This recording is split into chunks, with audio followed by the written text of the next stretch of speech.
Kicking back with a cold one hasn't always been a thing. Find out next on our Beer Culture Moment.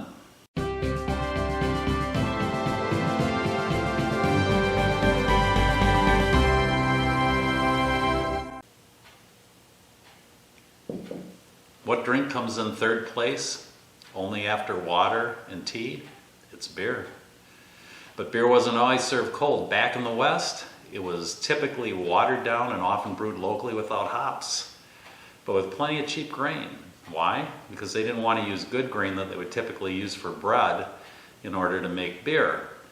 And because cheap grains weren't used for bread, then they had an ample supply of it, and they watered down the beer in order for the saloon owner to make a lot more profit.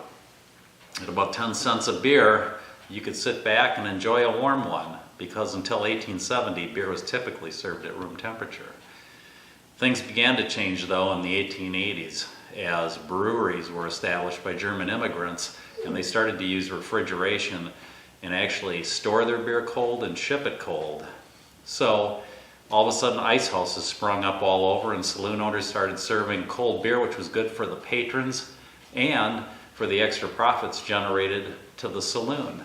So it's probably only been about 140 years since beer's really been to the point where someone would say, serve me a cold one.